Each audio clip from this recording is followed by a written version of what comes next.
จะเชื่อเรื่องผีบ่ หนังพี่บ่เออเชื่อว่าเชื่อบ่ขอยเองก็เชื่อแน่บ่เชื่อแน่ ก็สิมาเล่าให้ฟังเรื่อง แต่ข้ายังน้อยพุ่นแหละ อืมจำความได้นี่นะจำพอจือ ประมาณ10 ปีได้บ่ ประมาณ10 ปีนี่แหละ กำลังเริ่มใหญ่เนาะกำลังหูขวามพ่นเนาะ เออก ำลังดื้อจังซะ ตอนนั้นก็ยามไห้ยามหน้านี่แหละเพราะว่าเรื่องนี้มันก็อยู่แถวไห้แถวหน้าอืมยามนี่แหละนั่นเดือน5เดือน6สำยามนี่แหละ ยามมีในเห็นหน้าเนาะ เออ กำลังดำหน้าแล้วซั่นซะ เออ เนาะเรื่องนี้ เท่านั้น เกิดขึ้นกับตัวเองเลยบ่ประสบการณ์โดยตรงเลยบ่นี่ ตัวเองเลยได้ยินแบบนั้นเลยเออเรื่องวิอยู่ว่าตั้งแต่สมัยสงคราม โอ้ตั้งแต่รุ่นพ่อรุ่นย่าพุ่นเนาะ เออ รุ่นปู่รุ่นย่าพุ่นเลย ก็พ่อแม่ก็ได้ไปไม้ดินดอนต้นยาอยู่แถวนั้นนะ ก็คือว่า แต่ว่า สมัยก่อนนี่เนาะมันดินเดินต้นหญ้านี่มันง่ายเนาะ เออ ง่ายไปถึงคลองง่ายบ่ต้องมีเบ็ดตะดอกตะดินสามารถไปไม้เอาได้เลยนะ แล้วก็ดอนต้นนั้นบ้านเขาเอิ้นว่าดอนซาลิ ดอนซาลีเป็นจังไดที่มาของคำว่าดอนซาลีนี่เป็นหยังเขาจะเอ่ยว่าดอนซาลี ดอนซาลินี่คือคนที่ชื่อซาลิหั่นไปใต้นี่หั่น โอ้ก็คือว่าเป็นผู้ชายบ่ แม่น โอ้ เป็นผู้ชาย ก็คือ ตามที่พังพ่อแม่เรามานะเพราะว่าคนเบิดบ้านนครน่ะเขาก็สิเอิ้นแบบนั้นนะเบิดหมู่บ้านน่ะ โอ้ก็คือว่ามีผู้ชายคนหนึงนั่นเราขาวๆมีผู้ชายคนหนึงชื่อว่าท้าวซาลี เออ ได้ไปเสียชีวิตในป่าในดอนแห่งนี้แม่นบ่ เออ ก็เลยเป็นที่มาให้ชาวบ้านเอิ้นต่อกันมา แม่ หลายนาน10 20ปีแล้วเนาะว่าดอนซาลี เออ โอ้ วันนี้พ่อแม่กับ อืม พ่อนี่แหละเราไปไม้ดินนั่นวันนั้นแหละ มาดินไกลๆดอนครับบ่ เออ อ๋อ แต่ก่อนก็ตอนเราสิไปไม้นั่นโธ่มันจะว่าเอาได้ อืม เราให้เขาพังกันแล้วว่าเราไปไม้เราพันก่อนไหน โอ้ เราพันว่าคันว่าจะสิเอาหันก็คือสิผู้ใต้นั่นแหละน่าสิเป็นผู้นั้นแหละ น่าสิเป็นเจ้าของเพิ่นน่า เอ สิ อ มันใกล้ๆกับอีหยังวะคำว่าอันนั้นอาหักหั้นนะอาหักคืออันนี้หยังว่าคันว่าปลาสงวนบ่ ประมาณนั้นแหละประมาณปลาสงวนน่ะแต่ว่าเป็นบ่นับ คันว่า ถือ เจ้าเฮ็ดหัวหน้าเจ้าหันเจ้าบ่ต้องมาอันนั้นเด้อเจ้าบ่ต้องใกล้นี้ โอ้โอ้เพิ่นแบ่งให้เลยบ่ เออ โอ้เพิ่นมาเขาพัน ช่วง บ่นี่ ช่วงนั้นกับเลขนี่เว้ย ถือตลอด ถูกตลอดจนแบบม่วนแล้วนะ จนหมู่อยากว่าเอิ้นว่าอาจารย์ อยากอาจารย์พุ่นแหล้ว โอ้แสดงว่าเพิ่นก็ใจดีเนาะเจ้าถิ่นน่ะเนาะ แต่ว่าเรื่องนี้มันบ่มีแต่เบาซาลีได้บ่มีแต่เฒ่าซาลี มันมีหลาย โอ้ดอนบานขานำ ดอยบางขาโอ้ คันว่าเทียบใช่ว่าไทยก็คือแบบดอนชนเผ่า เอาเส้นเผาเอาเฮ็ดบัดนี้ที่มาก่อนนะอยากฮู้เฮาอยากฮู้ที่มาหลายคนก็อยากฮู้ที่มาของว่าดอนบางขามันมีที่มาแนวใดดอนบางขา ที่ไปที่มานี่ก็คือแบบต่ำเขาเล่าให้ฟังนะพ่อแม่เล่าให้ฟังว่า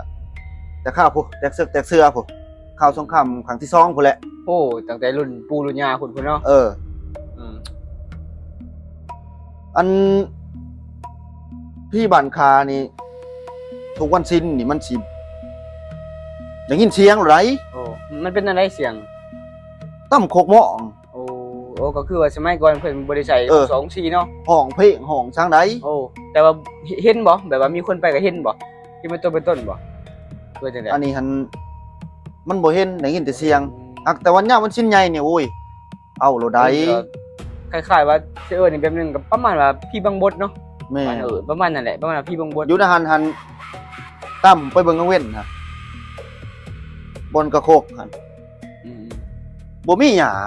โอ้ประมาณว่าคล้ายๆว่ามี มัน ค เป็น นแบบ ใช้ชีวิตอยู่บ่ เออ จังได๋ คล้ายๆแบบหมู่ใช้ชีวิตอยู่หั่นโลนะ ประมาณว่าแบบว่าคล้ายๆคือแบบว่ามีคนใส่ตลอดเนาะคุกนี่เนาะ แม่ เพราะว่าถูกใช้งานอยู่ตลอดนะ เออ มันเป็นแป้นคล้ายๆคนอยู่อีกบ่ แม่น โอ้วันนี้ก็มหัศจรรย์อย่างหนึงเลยนี่ บัดนี้เขาสิเล่ากลับคืนได้บัดนี้กลับคืนมีหมอผีนี่แหละแล้วเราแบบไปหาพ่อคอย มา อ พี่ ยากไปลองคอแบบเฮียนมาใหม่อะนะ ประมาณว่าเขาเอิ้นยังไงวะเขาเอิ้นยังไงวะแบบว่าหนังเหียนหอนเนี่ยว่าเขาเอิ้นวะ เออ คิดบ่ออกเลย ฮอนนี่แหละแบบเพี้ยนมาใหม่เลย หอนลิซ่า แบบลองคองฮอนลิซ่า หอนลิซ่า เออ มายังลองคองหอนลิซ่า ตอนนั้นคอยนาจิพันได้เกิด โอ้ อ้อันนี้เพิ่นเล่าให้ฟังเนาะพอเล่าให้ เล่า ฟัง ให้ฟังอันนี้ว่าเพิ่นว่ามื้อนั้นเพิ่นไปวันชินใหญ่โลดได้ไปลองคลอง โอ้ ไปหันพอแล้วว่ามิน มิน นั่นบ่น่ะ มินคือของเน่านี่บ่ มินคือคนใต้นี่แหละ โอ้มินกินเลย เออ โอ้เพื่อจะได้บัดนี้ จักคือกันแหล้วก็ไปลองนำมันนั่นแหละ เดี๋ยวแล้วก็เพิ่นบ่ได้เล่าโตบ่ว่าเป็นจังไดต่อรองนั่นนะแต่ว่าพบเจอหยังบ่หรือว่าจังได๋ ได้นี่ได้แต่กิน ได้แต่ นั่นแหละ กินอย่างเดียว เออ แต่ว่าบ่ได้เฮ็ดหยังเลยเนาะเพิ่นก็ บ่ บัดหมอพี่เด้เพิ่นบ่ว่าจังได๋บ่แบบว่าต่อบ่หรือว่าไปเลยจังซี่นะ มันแบบไปลองคลองซื่อๆนะแบบว่า อยากฮู้ว่ามันมีจริงบ่จังซี่ เออ โอ้แต่ก็บ่ได้ลบหลู่หยังเนาะ เออ แค่อยากฮู้ว่ามีจริงหรือบ่นะ เออ อืม แล้วก็มีมือหนึ่งมือนั้นนะคอยหันดื้อนี่แหละ เกิดจากความดื้อเด็กน้อย เอ ธรร อ มดาเนาะ คอยดื้อประมาณ6 โมงนี่แหละผูกพอแล้วผูกเขาไว้ โอ้ ในตารางขึ้นเที่ยงนา โอ้แม่นแล้วน่าจะอยู่ไกลดอนเนาะ เออ อืม แล้วผูกไว้บ้านนี้ประมาณทุ่มหนึ่งเลยเด้อกับบ้านเท่ากับ7 โมง 7 ฮะ ประมาณ7 โมง เออ นึงเงี้ยนอันนั้นเชียงต่ำเขาบ่จักห้องเพลงบ่จักสั่งนี่โลดได้มาแบบชัดเจนโลดได้ แบบวันชินบ่เหมือนแม่นวันชินบ่เด้อวันธรรมดา น่าสิวันชินนี่แหละเฮาบ่ฮู้เนาะว่านี่ยังแต่ว่าชื่อได้ว่า ยิน โอ้ เสียงเนาะ ข่อยให้มันสิเว้า พอ เออจักได้ยินเสียง ประมาณ เนาะ ว่าเสียงบัดนี้ได้ยินเสียงที่แบบคนเว้ากันอยู่บ่ได้ยินแบบเป็นภาษาแบบว่า มันแบบคล้ายๆกับแบบเขาเฮ็ดบุญน่ะนะแบบ โอ้ประ ตั้ม มาณ เขาเสมอแบบตั้มเขาแบบห้องเพลงนั่นน่ะ เสียง นะ ของเสียงฮู้จังซี่เนาะ แม่น แต่ว่าเฮาจับใจค แบ วาม บ บ่ได้ คันเว้าแล้วก็บ่จักตบมือบ่จักอีหยังแต่ว่าเขาห้องภาษาบ้านเขาอะนะ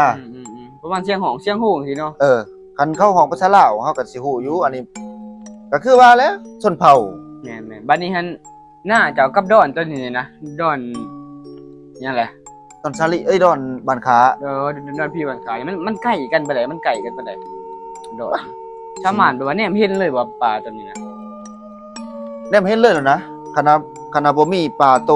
อันน่ะแนมเห็นเลย บัดนี้ลักษณะมันเป็นอะไรดอนตัวนี้นะลักษณะต้นหมอกต้นไม้จังซี่นะ มันมี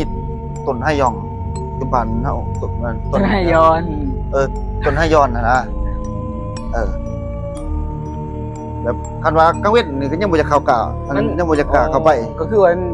ในบ้านนี่ชาวบ้านนี่บ่กล้าเขาพาเขาไปเลยบ่เขาห้ามหมอกหากินจังซี่นะ ก็มีคนบ่ญาตินะก็เขาก็ไปไม้แบบอันนั้นไปไม้ดินไว้อย่างหั่นนะไปปลูกกกใหม่ใส่กอไผ่อย่างเงี้ยฮะ ก็มี หมายถึงทุกมื้อนี่เห็นบ่ เออ ก็คือทุกมื้อนี้มันมีเจ้าของบ่ดินนี่หรือว่าเป็นของ ยัง รัฐ บ่มีเจ้าของคือเก่า โอ้ยังเป็นของรัฐอยู่เนาะบ่มีไผเป็นเจ้าของได้หรือจังได๋ก็สิประมาณนั้นแหละบ้าง เบิ่งก่อนว่ามีหรือบ่มียังบ่แน่ใจนะ ใช่ เออ แต่ แต่ว่า ที่หูมัน อันนั้นนี่ เป็นปลาอยู่เนาะ อันนั้นนี่หันโคกหันบ่เห็นแล้วมันเปื่อยว่านั้น โอ้มันก็ผ่านมาหลายปีแล้วแต่ แล้วก็มีช่วงหนึงคนเฮาอยากฮู้อยากเห็นแน่นอนบัดนี้หน้าเราหันไกลกว่าหน้าเขาอีก จำเลยบ่ เออ วันชินแล้วอันนั้นโลดบัดนี้ก็สิแบบว่าพกเบิ่งแล้วไดได้ยินเสียงแล้วเนาะประมาณอันนี้มันบ่ได้ลอกตอนแบบ7 โมงเลยตัวนี้ประมาณเที่ยงคืน ยังคืนเลย เออ เราอยากฮู้ตามเขาปอกบ่จักของเพลงบ่จักโหบ่จักอีหยังแบบพรพังล่ำบ่นะ แบบบุญบ้านเฮา เอ แล้ อ วเนาะ คือบุญบ้านเฮาแล้วบ่แล้วก็ได้ ชื่นซั่น ม่วนชื่น คนที่ค่ะแต่ว่าเฮาฟังบ่รู้เรื่องเท่านั้นเอง เออ เราก็อยากฮู้อยากเห็นเราก็หน้าเราไกลๆมันกับหน้ามุ่งอันนั้นแอมเนี่ยแอม เป็นปกติอย่างนี้วะโอ้ เป็นปกติไปต้อง ไม่ กัน ต้อง นะ ไม่ต้องแม่น เออ ไม่ต้อง แล้วซองเบิ่งบ่เห็นหยังหันได้ยินเสี ได้ ย ยิ ง นแต่เสียงแต่บ่เห็นหยัง เออ ชัวร์ไลน์ที่ว่าได้ยินเสียงนี่มันได้ยินจากสายจากโฮมใหม่เห็นบ่หรือว่าจากกระคกอยู่ คือว่าห่มใหม่นี่ประมาณนี้เนาะ ม นี่กกใหม่ใหญ่นี่ และมองนี้เข้ามารวมกันนะ โอ้อยู่หามันมีกระโคกบ่เขา มีกระโคกเลย เนาะ เออ โอ้มันเป็นโฮมเหมือนกันจ้ะ เออ เขาก็เอาโคก นั่นเป็น ไว้ นู่นแบบแดนอันแบบนั้นแหละก็ประมาณนี้แหละคลิปมันแต่ว่า อันเรื่องอะประมาณนี้แหละ แต่บัดนี้ขอยอยากรู้ว่า ที่พ่อเพิ่นเล่าให้ฟังนะว่ามันเป็นดอนบานคาเนี่ยสมัยก่อนนี้มันอยู่เป็นบ้านเลยว่าเขาแบบว่าชนเผ่าเขามาอยู่เป็นหมู่บ้านเลยบ่หลายเลยบ่หรือว่าจังได๋หรือว่ามาอยู่แบบว่า4-5ครอบครัวจังซี่นะ แต่ก่อนว่ามันน่าสิแบบเป็นหมู่บ้านคือบ้านเฮาแล้วนะแต่มันสิว่าเฮือนชาติบ่ฮู้ดอกเพราะว่ามันแต่ข้าวสงครามครับ ก็คือว่าเขา น่า อ สิ พ ถึ ย ก พมาเนาะ น่าสิถือแบบว่าถือระเบิดบ่อีหยังนี่แหละจังหวะนั้น ก็คือว่าเขามาอยู่หลายว่าซั่นซะเนาะเพิ่นว่าหลายเนาะอยู่เป็นหมู่บ้านเลยนะ แต่เดี๋ยวนี้ก็เข้าไปครับคือสิเพิ่นย้ายบ่แล้วไปเกิดหรือว่าหยัง ก็อาจสิมีส่วนอาจสิไปเกิดแน่เพราะว่ามันผ่านมาโดนแล้วนะ เออ อาจสิมีลงเรือกับแบบ ตั้ง ว่า แต่ เจ้ จำความได้นี่ประมาณช่วงอันนั้นน่ะโอ้ดุขนาดได้ยินเสียงอ่ะเพราะว่าสิเทื่อหนึ่งช่องเทื่อได้แต่มันแบบจำบ่ได้แน่นะ มันก็จะยังหน่อยพุ่นบ่ เออ แต่เดี๋ยวนี้หันเข้าไปก็บ่เป็นตาย้านบ่ได้แต่ก่อนน่ะโธ่บ่กล้าไปพุดกิโลยังบ่กล้า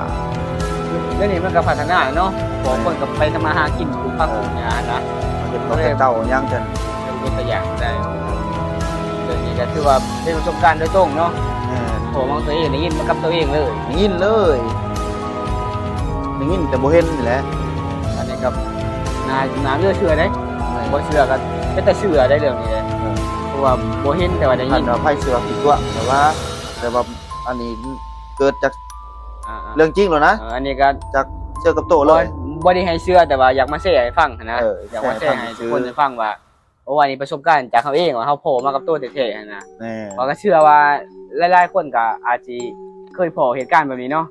หรือว่าผู้ชมท่านใดที่แบบว่ามีเรื่องเล่าอยากสิเล่าจังซี่นะอยากสิมาแชร์ประสบการณ์ให้พวกเราสองคนได้ฟังนํกันก็ แม่น สามารถคอมเมนต์แล้วก็หรือว่าทักมาหาพวกเราได้เนาะคอมเมนต์ใต้โพสต์เลยก็ได้ว่า หรือ ที่ ว่า หรือว่าเราผิดพลาดประการใดก็ขอโทษขออภัยเนาะ แม่น เพราะว่าเฮามือใหม่เนาะ เนาะ จะได้ เข้า ก็ ใจ อ่ะ ได้ เป็นไรสบายดี